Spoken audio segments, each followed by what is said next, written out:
Freaks, it's Friday, June 30th, 2023. Coming up on the program today, guys, how strong of a vaginal odor do you like your women to have? Plus, first came gutter oil, and now the Filipino delicacy known as rotting garbage chicken stew. Grandma pissed herself again. Let's post it on Instagram. And a drive-by skittling. Distorted View Daily proudly presents Alexis K. Tyler responding to a critic. You pale-face whore.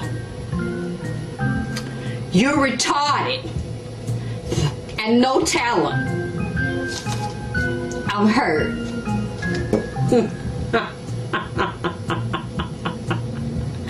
You know what? I figured it out. This motherfucker wanna be me. That's what it is. He jealous of me, man. I bet he get up and put on his mama wig and rub his hair down like mine and take some of that grease or that damn shea butter and rub it on his titties and hope he grow him some breasts. Wishing that he could be Alexis K. Tyler. That's what I think it is. That we do. He look at me, he look in the mirror, and he take them damn pills and rub around in his titties and pull his nipples real hard 3 times. And I wish I were home. I wish I were home. I wish I could be a bitch like Alexis K. Tyler. See, that's what it is. He want to draw some illustrations of him getting fucked by a nigga. It's the Distorted View Show with Tim Henson. Well, I really like shortbread. Welcome to the home of Butterfinger. I'm going to touch the feces and masturbate with it. Makes my bitch ass sissy pussy quiver. I'm a sucker for other people's pain. Timothy James Henson back here with you to end the week with the Friday show. Have a great one for you today. I am feeling fancy and fresh. I just got a haircut. I got to tell you, I was going to say the bitch, but that's kind of disrespectful, right? I love the bitch who cuts my hair. I really got to cut down on just calling all women bitches. I do that. Well, you know, I think it's okay because I'm like a gay dude. It's a term of endearment. I'm a sassy, loudmouth queen ball. Fag hags love that shit, right? He's so crazy. Bitch, stop it, right? And they're like, I am a bitch. Anyway, I like my hairstylist. I think her name is Lena. The appointment goes by so quick. And, you know, I'm like a socially awkward person, so I don't like just sitting there for fucking like hours as she clips away. This is fast. Bing, bang, boom. Also, she's incredibly good at talking to people. Like, we were just talking the entire time. That's another reason why it seems like the appointment went by so fast. At one point towards the end, I was like, oh, I forgot to ask, could you trim up my eyebrows because they're insane. The hair on my eyebrows grow at an alarming rate. It's disgusting. And she was like, I already did that. I'm like, how? I didn't even notice because we were so lost in conversation. Here's the thing, though. The reason why the appointment seemed to go by so fast is because we were talking about some of my favorite things, like junk food, soda, weird Japanese shit. Oh, the time flies when you're discussing crazy ethnic people. What I'm saying is the thing that we have in common is that we're both incredibly racist, I think is the word. We discussed interesting Japanese sodas, ones that I've tried in the past, like, the Japanese watermelon soda, which was disgusting. Our favorite weird flavors of potato chips. Side note, did you freaks know that Cheetos has a Mexican street corn flavor that's currently out? It's a limited edition. I urge you all to check it out. It's not my favorite. You know, I am a sucker when it comes to corn-flavored junk food. This is like a new thing for me, and I'm not saying corn as in like corn tortilla chips. No, these are flavored like corn on the cob, or sweet corn, or Mexican street corn. Fucking delicious. Also, another piece of junk food news, if you're fans of Doritos, my favorite flavor is back, probably for a limited time, because they never keep this shit on the shelves. It's Jumpin' Jack Cheese. I learned so much during my hair appointment. It was like the best conversation I've had in years. And then things took a weird turn. I mentioned to my stylist how hot it was outside and how gross it was. It's like all hazy because, again, the Canadian wildfire winds have made their way to Cincinnati, and it's all like hazy and gross, and we have air quality warnings over here. And that's when my hairstylist told me she believes it's actually government controlled. Yeah, they're doing this to us. I'm not entirely sure why. I guess just to control us or keep us indoors or kill us or something. But she was really connecting the dots. She said, do you remember a few months ago when a train went missing that was carrying some sort of like nuclear waste or poisonous chemicals?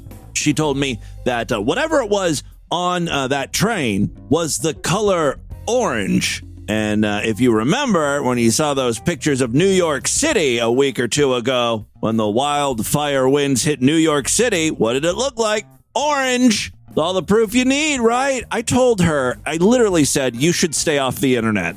The internet's not a good place for you to go looking up stuff. And that was the end of our friendship. So now I gotta find a new hairstylist. She specifically requested that I lose her number. No, that's not true. That just made me love her even more. You know, I love crazy people. I need to get her on this podcast is what I need to do. So that was the big noteworthy thing that happened to me. You know, I'm trying to get ready, look presentable, because I'm heading up to Ashtabula this weekend. It's a big Henson family shindig going on. Can't wait for that, especially the 4.5-hour drive up there. Does anyone have music or podcast recommendations? Get them into me now, please. Before I take off, I do have a great show for you today, and we have a bunch of audio to feature. First up, it was several years ago, probably upwards of 10 years at this point, that we first talked about Chinese gutter oil. Ta-da! Hot tip for you if you ever find yourself in China. Just steer clear of all street foods, especially if you can buy a whole plate of it for 20 cents. They cut some corners.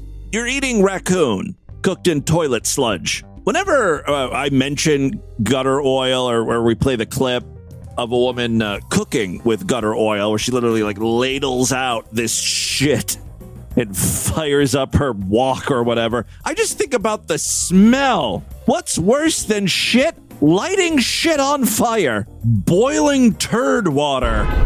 It's all in a day's work for this woman.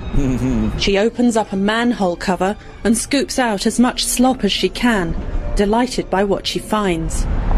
What others might view as revolting, she sees as a bonanza. She works in the streets of the southern Chinese city of Shenzhen, a foot soldier in China's so-called gutter oil industry. Certainly sounds like shit being dropped into a bucket. After more than 10 years in the business, she says she's made enough money to build a house for her family. I've been in the biz for 10 years. Slop eventually winds up in a processing plant like this one, where it's combined with other animal fat refuse to create recycled cooking oil. I'm not going to replay the whole thing here. I just wanted to remind you what gutter oil was. Well, I'm excited to announce there's a new disgusting food preparation trend out there. And once again, we have poor people to thank. The homeless are so inventive. Garbage is a source of income for many people around the world. We're going to eat cooked trash. Let's fry up a discarded cigarette carton. You season it, you bread it. It's probably not that bad. Some poor people in Manila make a living from selling garbage. But there is another type of garbage market. Crypto? The type of garbage they're looking for is organic waste. Oh, there's footage of a woman opening up garbage bags and picking through the trash and scooping out the leftovers and unused food from restaurants. There's bugs swarming all over the place, of course, because, garbage. She's not even using gloves. She's just scooping it out with her bare hands. Just like many other recycling processes, organic waste from trash bins is sorted, cooked, and served again. There's more footage of a woman who has picked out all of the half-eaten meat and she has submerged it in a bucket of water, I guess to clean it. But the water in the bucket doesn't look very clean. She got that from the river, the same river they're shitting in. These dishes are called in Tagalog, pagpag, which is an onomatopoeic term referring to the action of picking up food from the ground and cleaning it. It basically means brushing off the dust and soil. Then we learned learn step by step how Pag Pag is made. It starts in the middle of the night when people throw out their trash, like especially restaurants, because that's a big source of food. Discarded food. 3 o'clock in the morning in a slum in Manila. That's where tomorrow's cuisine begins to take shape. Bird drove his truck containing the trash bags to this pile of garbage in the slum. The sorters are already here, waiting. They offload the truck and start to sort the garbage deftly. The guy is basically saying the trash food is still edible because it wasn't mixed with other garbage for a long time. It's still fresh. Mountains of garbage, giving off a foul odor, surround us in the darkness, with only the sorters' headlamps lighting the scene as they work relentlessly and against time. Yeah, this is already old food to begin with. They gotta prepare it and cook it up real quick before it just completely rots. No need for masks to protect them from the dust and smell. No. Nor proper clothing for this filthy work. Okay, international travelers, in addition to not eating Chinese street food, Filipino street food is not a good idea either. Their job is to look for food waste scattered throughout a pile of garbage. Yeah, we got that. Other leftovers are ignored. The only things they need are chicken bones with bits of meat left over by whoever. Apparently in the Philippines, fried chicken is a very popular dish and only the rich can afford it. Poor people can't, right? It's not affordable. That is, until Pang Pang came on the scene. Chicken bones with the bits of meat are packed in bags of 10 kilograms each. From the garbage pile, Bird sells the chicken bones to food vendors in this slum. I'm curious about what type of oil they use. Do they use gutter oil too? The chicken bones with scraps of meat have reached the third step in this desperate process. Now, you might get away with preparing fresh chicken in gutter oil or trash chicken in regular oil, but I don't think you can mix the two together. Like, it can't be all garbage, because that flavor is going to come through. She starts by preparing the ingredients, which includes washing the chicken bones in water 4 times and letting them dry. Again, at first that sounds great. Yeah, clean that chicken 4 times, run it through the water, but you have to remember what type of water she's using. She's using last month's bath water. When she can no longer clean herself because the water is so muddy, she fills her makeshift bathtub with new water and uses the old to clean chicken. Next, she fries shallots to bring out their aroma, and then adds the washed chicken bones and a pinch of salt.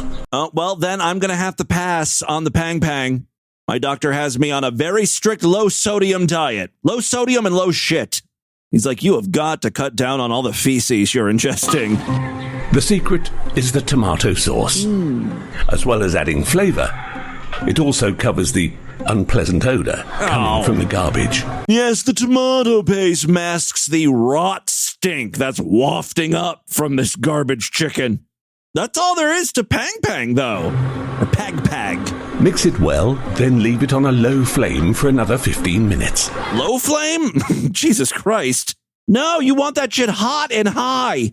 You know there's lots of stuff growing on that chicken. Now we have a hot dish of caldereta ready to be served. Each dish is sold at 10 pesos, or around 8 Thai baht, or about 21 US cents. An entire meal for only 21 cents? All right. Now you're selling me on this Pag Pag stuff. She says because it's chicken and cheap, people like to buy it. You can't pull out of a fucking McDonald's drive-thru without spending at least $12, $13 on one value meal. 20 cents for chicken, even though it does have little bits of toilet paper still stuck to it, is starting to sound appealing.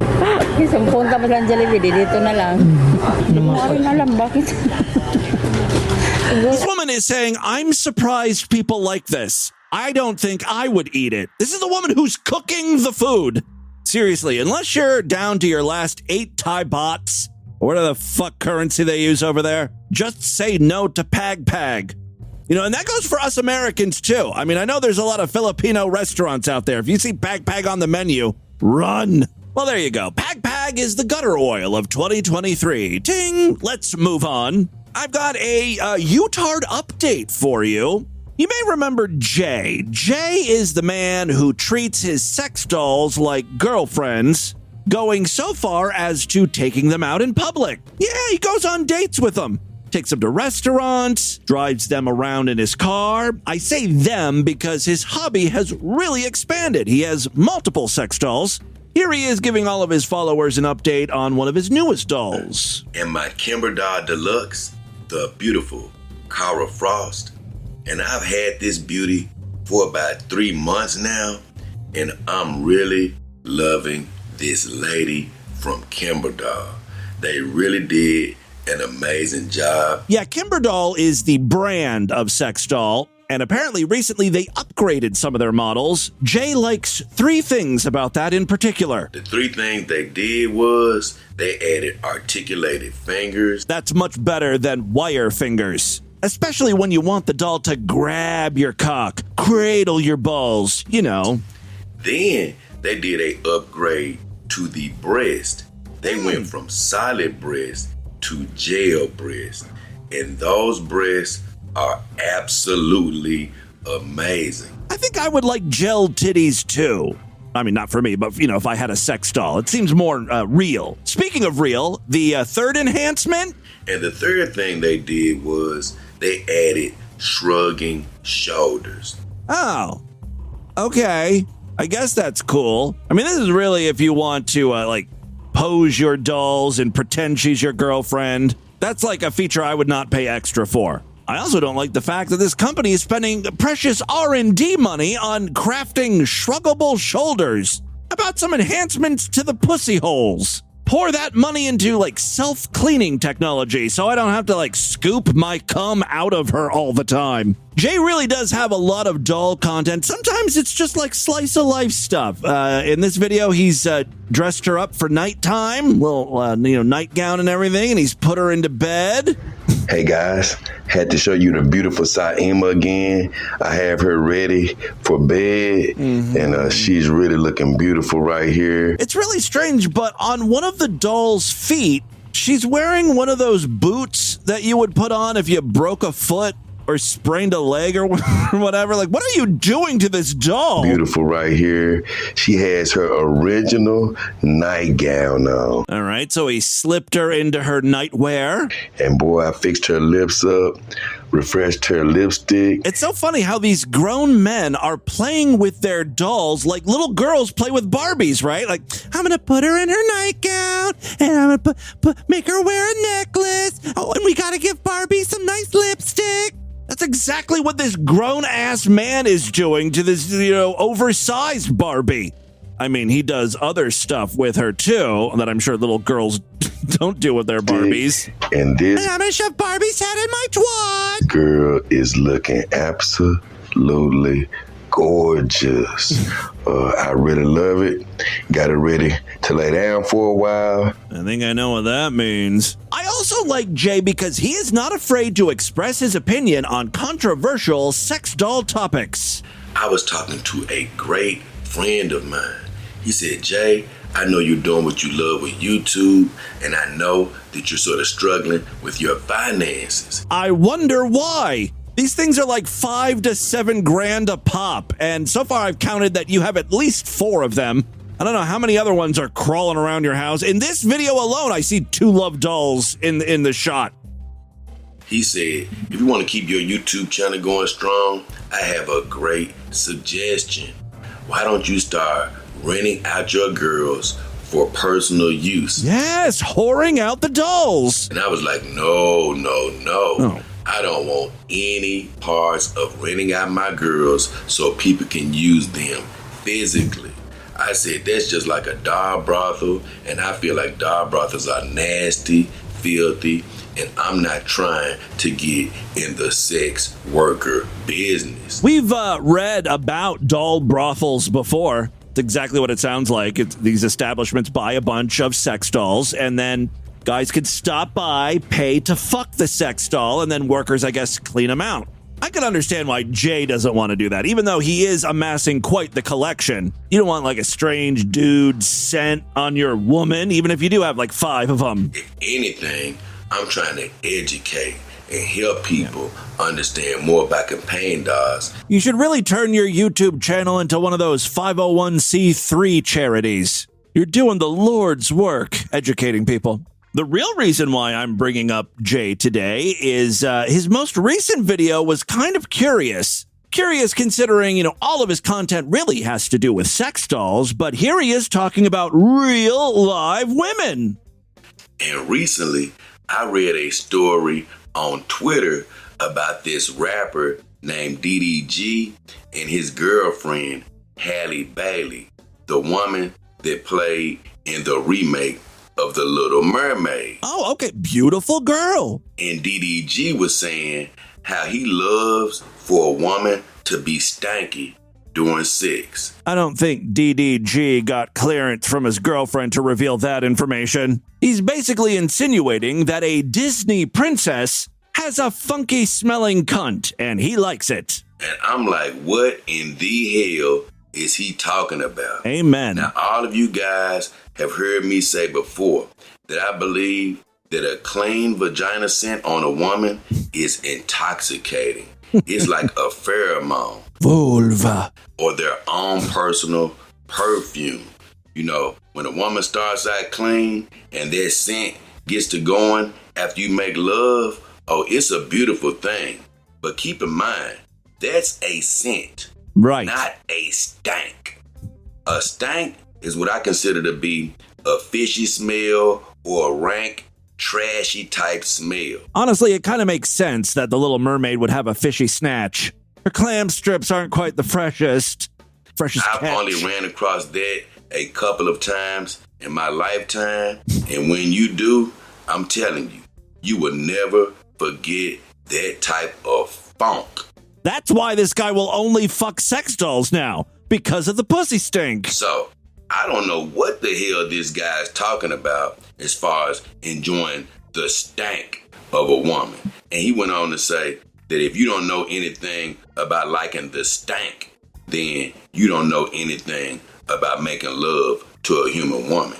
And I'm here to tell you, I'm cool with the subtle scent and the muskiness of a clean and fresh vagina. Thank you for bringing this very important subject to our attention. Just so you know, I don't like a dirty, rotting, stinking vagina. In the Philippines, they call that a pag-pag vagina. Speaking of opinions that don't necessarily need to be shared, our good friend Devin Sweeney is back. Devin, what's going on in your life, buddy?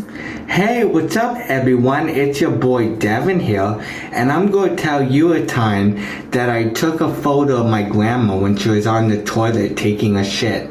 See, this one day, my grandma was on the toilet, butt naked, taking a shit, and I snuck up my phone and I took a picture of her, and legit, you could see her old, smelly pussy and titties. What a cast of characters we have on this podcast. Why is everyone so goddamn weird? In the photo, because for some odd reason, my grandma likes to take shits on the toilet with no clothes on. It's so fucked up. But yeah, I posted on. It is weird, but not quite as weird as taking a photograph of your naked ass grandmother on the toilet, zooming in and framing up those titties and puss. On Instagram of her on the toilet taking a poo. And for some odd reason, that photo is not on Instagram anymore. I think Instagram took it down. You think? But it was so fucking funny. I snuck my phone out and I took a picture of her taking a shit. I don't know, sometimes Instagram will allow a little bit of nudity if it's artfully done. Pretty sure this was not artfully done. Was it a moody shot? I swear because my grandma's getting old that she's losing her mind. Because honestly, this one day when I was 13 years old, she got on her hands and knees, butt naked, down on the floor in the bathroom, screaming, "Mommy, Mommy, help me, help me. I made an accident." And it literally was pee all over the floor and everything. It was so fucking funny. See, now that would have made a great TikTok video. Assuming the old broad is alive, you should really mine her for content. She could go viral for you. She was like, Mommy, help me. And legit, her mom's passed away. God bless her soul. But like, your mom's not going to help you when your mom's in heaven and you're on earth. She's looking down from heaven. Are you wallowing in your piss? Like, it was so fucking funny. I was laughing and everything at her. Okay, oh God, he did the thing with his teeth at the very end where he grinds his teeth. Laughing and everything at her. Out of everything that Devin Sweeney just said, that's the thing that affected me the most. The grinding of the teeth. Real quick, before we get into the news, one more clip for you. You know, I thought since we're heading into a long weekend, it might be a good idea to check in with Florida one last time before the break. Yes, Florida, how you doing over there? Take your fucking two hands off our children! You pedophile scum! Oh, sounds like we have an anti-LGBTQ protester here. Kanye was right. America's got one or two choices here. You either fucking side with the Nazis and traditional values, or you side with the Jewish fucking pedophiles. Oh my God. Well, this is a hard one. I feel like pedophiles have more fun, but Nazis have better outfits. I guess I'm going to go with Nazi as long as I don't have to grow one of those little mustaches. What's it going to be? Pick one. So we got a guy here. He's standing on the corner near a television station. He just seems to be yelling at people passing by in cars, though. White power. Shut up, you faggot. This is a white country. Get out of here, you fucking self-hating white bitch. Have a nice day. Heil Hitler. Oh, fucking Hitler. Oh, Hitler. You fucking Jew. WPTV. You are fucking cowards. I mean, I know he's talking about pedos and stuff, but the hatred is really mostly directed at Jews this time around. So, I mean, I know this is wrong of me to say, but I am breathing a sigh of relief. Take that Jewish pedophilia and shove it up your fucking Jew ass. The words pedophile and groomer are kind of just like a catch-all at this point, right? It's losing all meaning, honestly. Some people just scream groomer to anyone who disagrees with them. Take a side, motherfuckers! Dig out, you self-hating white! Go jump in a volcano, bitch! A lot of sig heils, a lot of fuck the Jews. Are you Jewish? No. Oh, thank you for your service. Oh, okay. Oh, this guy, a fan actually walks up to this guy. I love what you're doing. Keep up the good work. Fight that good fight.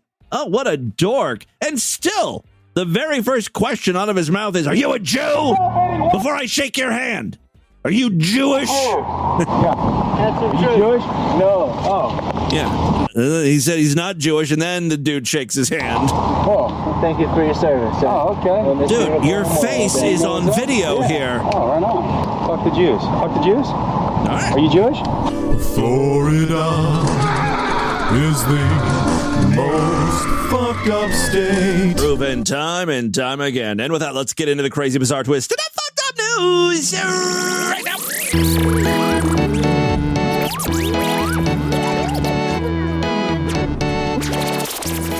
Guys, I could sure use your help. If you enjoy Distorted View Daily, please prove it. Support this stupidity by becoming a true and honorable freak over there at superfreaksideshow.com. That's our member site, where every week I do brand new exclusive shows just for paying members, typically on Tuesday and Thursday. This week was no different. That means yesterday's episode was Sideshow exclusive, and it was a fun one. We covered that Miranda Sings, what's her name? Her real name is Colleen Bollinger or something like that. She did one of the worst YouTuber apology videos ever. It was hilarious. Many of you have probably already seen it. The bitch whipped out a ukulele. The apology did not go well. If you want to hear that and much more, go to superfreaksideshow.com. Membership's very inexpensive, only $6.99 a month, even less when you opt for a quarterly, semi-annual, yearly, or lifetime membership. There are other ways to gain access, specifically if you use Spotify or Apple Podcasts to listen. You can now sign up right in those apps. Just a few taps, you're in. You'll see the exclusive shows right alongside the free episodes. For more information on all the ways you can sign up, go to distortedview.com and superfreaksideshow.com. One final way to help support the show, we've got a Patreon account, patreon.com/distortedview. You can pledge as little as $1 over there. Every little bit helps. And I need all the help I can get. I am very bad with money. I really feel like I need one of those conservators. Is that what they're called? Like when you're placed in conservatorship? Does anyone want to just be in charge of my finances in my life? I just need someone responsible to make all my decisions. I make very poor decisions. I just spent $50 on a set of Elvira salt and pepper shakers. I mean, but if you saw the thing, you'd be like, oh, that's so cool. Because the salt and pepper shakers are her tits.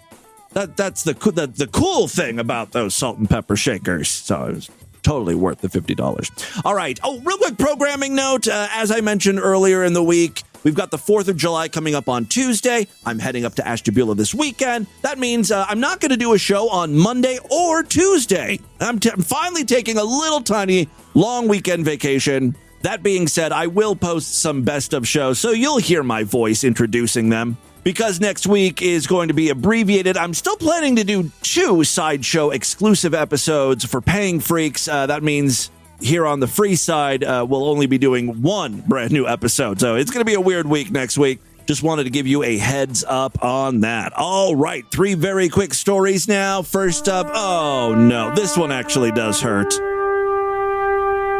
Sue Johansson, beloved Canadian sex educator, has died at the age of 93. Honestly, I was a little shocked she was still alive, but still, it's sad nonetheless. We played many clips from Sue Johansson over the years, specifically from her show Talk Sex with Sue. I mean, she was old back then when she was on TV, right? That's the whole reason why we played her, because it was fun. That old lady talking about dildos and scat play and stuff. Yes, the beloved Canadian broadcaster who in her golden years enraptured a generation with straightforward sex advice died at the age of 93. A representative confirmed to CBC News on Thursday. Johansson died in a long-term care home just north of Toronto, surrounded by her family. The broadcaster was best known for hosting the Canadian call-in radio and then television program Sunday Night Sex, which led to a successful U.S. spin-off called Talk Sex with Sue Johansson. Born in Toronto, Johansson began her career as a nurse. Then in the 70s, she opened a birth control clinic at a Toronto high school, which is a little weird. Quote, she never brushed people aside. She treated absolutely everyone the same. She was never judgmental, nor was she condescending or disapproving of any question that came her way. I think everybody felt they had another mother or another grandmother with Sue. Apparently, her radio show started in 1984, and then a television version began airing from 1996 to 2005. The U.S. spin-off, Talk Sex with Sue Johansson, began in 2002 and concluded in 2008. Jane Johansson, who is Sue's daughter, said, "My mom was amazing. She could be anywhere at any time, and people would recognize her voice." She offered callers advice on everything from how to use sex toys and ways to spice things up in the bedroom to navigating the taboos of the birds and the bees, always with her signature humor. It didn't matter who you were, what your sexual preference was, how you identified, what you might be dealing with in terms of the time and AIDS. Okay. Like she embraced everybody and who they were. And that just made me so proud. We are so proud of our dear Sue, my mom, Jane Johansson said. Very sad news indeed, but let's remember Sue in happier times, trying to wrap her head around things like raw meat fetishes. And we have LeBaron. Hello, LeBaron. Hey, Sue. Hello, you got a question? Yes, I do. Well, me and my boyfriend started off, and at first we was just like, had a fetish for like meat, and he was like cooking burgers and stuff, and I was wondering, is it safe to stick the meat inside of him? Okay. Because I like asked him what he thought about it, and he was worried. Okay, now wait a minute. Let me backtrack. Yeah, Sue's like, I'm going to need some more information here, just so I'm clear regarding the meat. You want to insert meat, raw meat or cooked? Raw meat or cooked? Raw. We just ate cooked food off of each other. Yeah, into each other's rectum. Yeah. Okay. Well, like, at first it was because we was eating hamburgers, and I told him I was a 28-year-old man and I can eat chicken sandwich if I wanted to, like, you know, but I... Oh, yeah, okay. I think I got this imagination. Yeah. There's nothing you can get. Honestly, there's nothing you can get. If the meat is raw... I was thinking of raw pork. the possibility of you getting little worms. Raw pork can have little worms in it. I think that would be hot. Little worms squirming around my anal cavity, stimulating my G-spot. Like, don't give LeBaron any more ideas, Sue. Christ. That's why you got to cook pork very well, because then you kill the worms. Isn't that nice? Aren't you glad I told you that? So don't use raw pork. Yeah. But a raw hamburger, no, should be fine. It sounds like LeBaron was talking more about cooked meat. Sue got it in her head, though, that he was talking about raw meat. Maybe that's what she was into. But even so, like, yeah, don't stick raw pork in your orifices. That makes sense. But I wouldn't even suggest or condone the idea of raw ground beef. That, you know, even though they don't have the little wormies, it's still raw and bloody and shit, right? What kind of sex advice is this? Well, okay. Nothing bad's going to happen. What I'm having trouble with wrapping my brain around, what is the pleasure in using raw meat anally?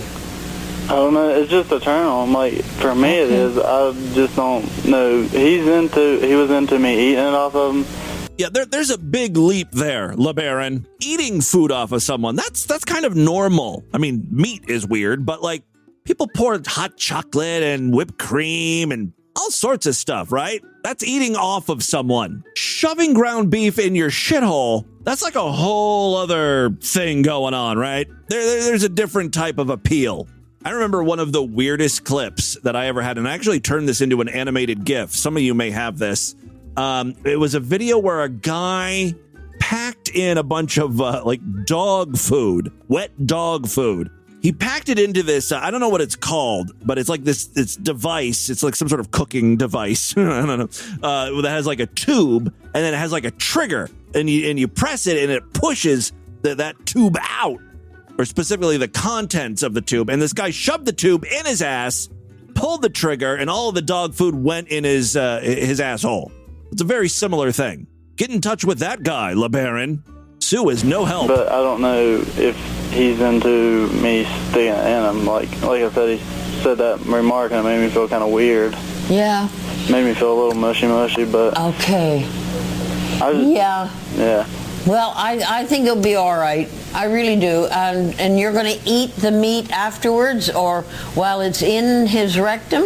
Well, I don't know. Do you think I should use a condom for that? It's hard to tell if LeBaron was for real or not. He's got that southern drawl that confuses me. It's like, oh, he could possibly be that dumb, or it's a prank. Also, you know how weird some gays are, right? They're into some extreme stuff, right? Well, there you go. A little bit of Sue Johansson from her talk sex days. Rest in peace, Sue Johansson. All right, second story we have for you. A Minnesota man is behind bars following an unprovoked Skittles attack on restaurant patrons and employees. He was literally going to make people taste the rainbow. That slogan is not a suggestion. It's mandatory. You will taste the rainbow. Investigators say that Tristan Statina, 19, walked into an eatery on Friday afternoon and began throwing Skittles at employees and customers. You know he was filming this for TikTok. This has, "It's just a prank, bro," written all over it, right? A woman identified as victim 1 was killed in the attack. She was pelted with so many Skittles, her little body couldn't take it. No, a woman identified as victim 1 in a court filing told police that she was hit in the back with a Skittle, which caused a stinging pain. You know, these people are just trying to figure out a way to turn this all into a lawsuit. I'm probably going to need therapy, physical and mental, after all of this. Upon arriving at the restaurant, a cop noticed Skittles all over the ground, incriminating, and a bag of Skittles near the garbage. Victim 1 told the police that the suspect had a heart-shaped tattoo under his eye and another tattoo on the side of his face. I'm looking at the mugshot of this man. He doesn't even look like a man. I mean, he is a teenager. He's 19.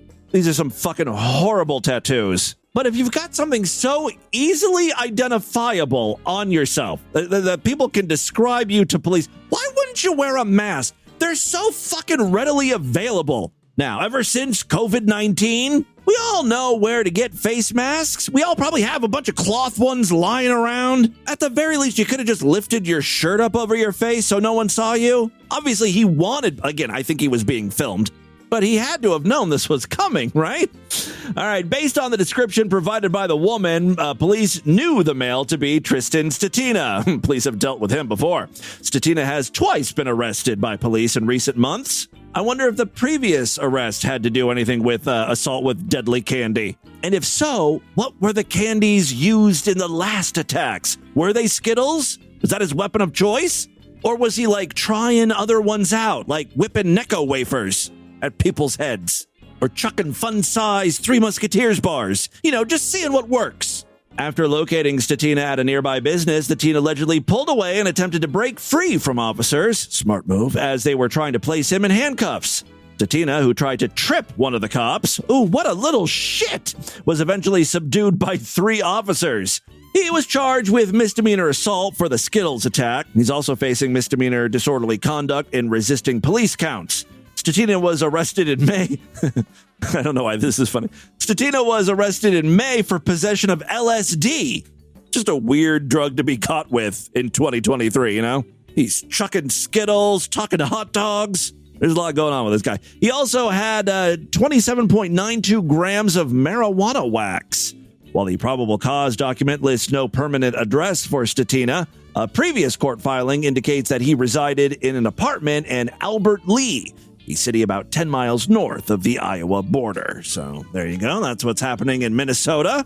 And in quite possibly the dumbest news of the week, a minuscule handbag was sold for over $63,000 at an online auction Wednesday. How big was this handbag? Well, you're not going to be able to fit even like a stick of lipstick in there. It's totally and utterly useless. The handbag measures 657 by 222 by 700. Those seem like rather large numbers. Well, we're not talking inches or even centimeters. We're talking microns. It's less than 0.03 inch wide. I saw a photo of this thing and it like there's a camera zoomed in to a guy's finger. You can see all of his little like his fingerprints.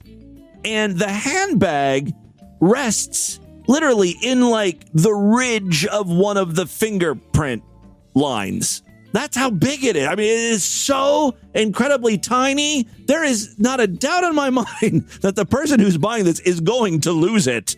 Barely visible to the human eye, the fluorescent yellowish-green bag is based on a popular Louis Vuitton design, though it's the work of a New York art collective called Mischief, MSCHF. I feel like we've talked about them before, some of their stunts. It's called the microscopic handbag, and Mischief claims the bag is narrow enough to pass through the eye of a needle and is smaller than a grain of sea salt. The object was made using 2 photon polymerization. Let me try that again. I'll get there. 2 photon polymerization. You just have to say it fast and confidently. That's the key to pronouncing things, or at least having people believe you're pronouncing something correctly. It's a manufacturing technology used to 3D print micro-scale plastic parts. It was sold alongside a microscope, which you're going to need if you want to look at the handbag, equipped with a digital display through which the bag can be viewed. A promotional photo shows the design in greater detail, revealing Louis Vuitton's signature LV monogram. The bag appears to be based on the French label's on-the-go tote. Now, the real version, the full-size version, the Louis Vuitton version of that bag retails between $3,000 and $4,000, substantially less than the $63,000 for the microscopic version, otherwise known as the useless version. Founded in 2016, Mischief has made headlines with its so-called drops, irreverent art projects that often poke fun at while profiting from consumer capitalism. The group was infamously sued by Nike over its Satan shoes. Oh, I remember that. I think we talked about it here on the show. It was a series of 666 pairs of modified Nike sneakers featuring satanic symbols and drops of real human blood. Religious people lost their fucking minds over that, if I remember correctly. The dispute was eventually settled out of court. In the auction listing, Mischief said, quote, previous small leather handbags have still required a hand to carry them. That's a real problem. Mischief fixed that. They become dysfunctional inconveniences to their wearer. The microscopic handbag takes this to its full logical conclusion. A practical object is boiled down into jewelry, all of its function evaporated. For luxury objects, usability is the angel's share. I don't know exactly what that statement means, but I get it. I get it. It's dumb, and you just took some asshole's $63,000, so nice job, Mischief. That, my friends, is your Distorted News for Friday. Let's do a couple voicemails and get the hell out of here. All right, I love to hear from you guys, and there are many ways to contact the show. Of course, you can always email me, show@distortedview.com. That's great. That's good. You know, that's a good route you could go, I guess. But the real fun is calling into the show. 206-666-4463. People call in with their comments, queries, just shoot the shit with me. If you're unicorn hamster, you call in and just talk nonsense for 2 minutes and 57 seconds every fucking time. Use it and abuse it. 206-666-4463. This is your voicemail line. Now remember, if you pledge at least $5 to our Patreon account, you get access to a special voicemail line where, of course, I will play your calls first. Just a perk of being one of my buddies, part of the club. Let's check in with a few freaks here. Hey, Tim, it's Pineapple. Just a fun aside. I think the last time I called in, I was about 14 years old, a freshman in high school. Cool. I was grooming you. Hold on. Let me get my ukulele out here. I'm so sorry for talking to you when I was 35 and you were 14, and I sent you dick pics, and I sent you asshole pics, spreading my hole, telling you to dive in, DM and dive in. I'm so sorry. It wasn't sexual. Think of me like a crazy uncle who just says wild things. I'm a crazy uncle who sends my dirty jockstrap to you. Okay, maybe it's better that I stop that song. By the way, that was pretty much Miranda Sings Apology. Almost word for word. I mean, replace jockstrap with regular underwear, lady underwear, same thing. I'm sorry. Go on with your call, sir. And I am 28 years old now. Ooh. Well, now it would be okay to send you a jockstrap. So I was catching up with an old friend of mine the other day, and he has recently adopted the title The Cum Bandit due to his freakish escapades of going to public bathrooms and feeling the urge to masturbate. Now, is your friend gay? That seems like a gay thing to do. To I want to be in the men's restroom and smell all those men's restroom smells while I jerk off. Now, it doesn't just end there. He has to devise a way to make this as obtrusive to other people as possible. Does he blow his load all over the seat? That's not cool. He devises ways that kind of force interactions with his cum after the fact with people. See. So door handles, sinks, toilet seats. I knew it. It's abysmal to even consider. So, guys, you should always wash your hands when you use a public restroom. Like even after you wash your hands in the public restroom, go home and wash your hands again. Also, if it's possible, use your elbows to push the restroom door open. And also, Lord Douche taught me, if you do have to use your hand or whatever, go real high on the door, right? Because most people don't touch that area. Thinking about just like the worst ways you could do this. I hope you weren't brainstorming with him, because now you're like an accomplice to this whatever crime he's committing. You could do this, and he had an idea of just jizzing on the back of like a door stall. So as you go in, you close it behind you. People don't necessarily look at that before sitting down. So as you're sitting down doing your business, your friend's a monster. You notice the dripping of jizz on the wall, and can only imagine what had transpired before going. I think most people could figure it out pretty easily. To that stall. So I guess my question to you and to the other freaks who listen is, how would you enact your terrible jizz anarchy? Well, I mean, I think you're certainly on the right track here. If the goal, it sounds like the goal for him is he wants people to have to deal with the aftermath of his solo sexcapades. You want them to have to touch the cum. So yeah, like doors, that's cool. I think it's funnier, though, to make them deal with the cum after they think they've already cleaned up. So they leave the stall, they wash their hands. Now picture this. They hit the button on the automatic hand dryer thing, and there are just strands of gloopy jizz, like strings, hanging from the blower. So when the air, gets going, it looks like little cum streamers flying in the wind. Those streamers, by the way, will turn into confetti because the air will be too powerful, and it will launch the strings of jizz, hopefully onto the person who's drying their hands, you see.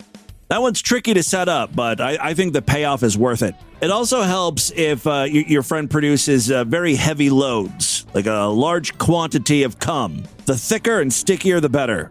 That would be my suggestion. Freaks, do you have any? Call into the voicemail line.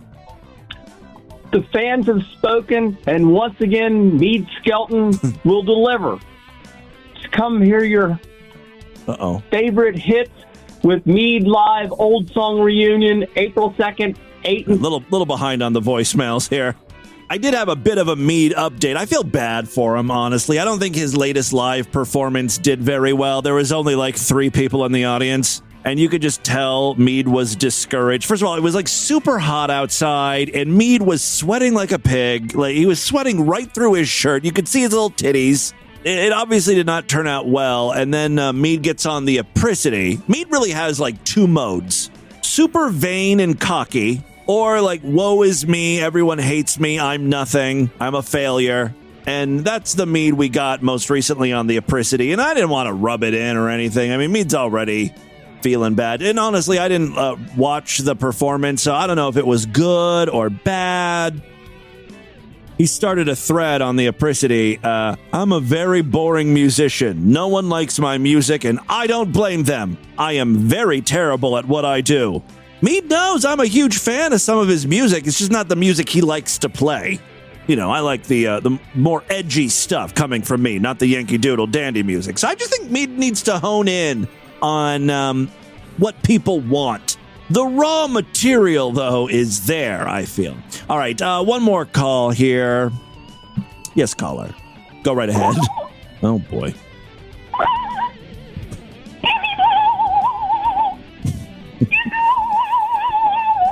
Maybe we'll do one more call after this.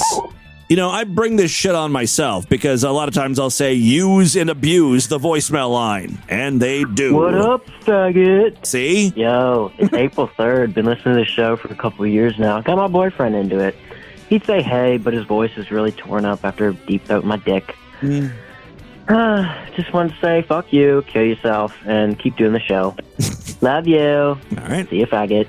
See, Mead? See what I have to deal with? I actually have fans, and this is how they treat me. You're better off without them. You just keep doing what you're doing to audiences of 0. Your Kentucky Fried Country, or what the hell you call it. Coffee House Country. Save yourself the aggravation. See how the people talk to me, calling me faggot, telling me to kill myself? I've got the best fans in the world. Ting! All right, that is all the time we have on this edition of the program. I want you guys to email me, show@distortedview.com. DistortedView.com is our official website. Voicemail line for you, 206-666-4463. That's 206-66. Oh, God, is it? Oh, God. I'm cool with the subtle scent and the muskiness of a clean and fresh vagina. Spread the distortion, STD. Tell all your friends about the show. Don't forget to give us a 5-star rating, a thumbs up, or like wherever you can rate and review podcasts. I'll be back to introduce some best of shows before the 4th of July holiday, so you'll hear from me again. Guys, thank you so much for a great week of programs. We'll see you back next week. Bye, everybody!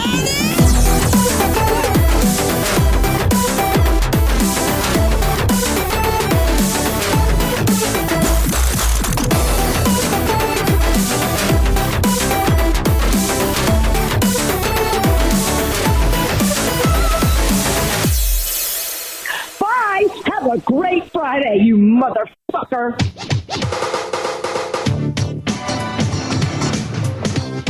We'll see you next week. This has been another excellent podcast from the Scribe Media Group.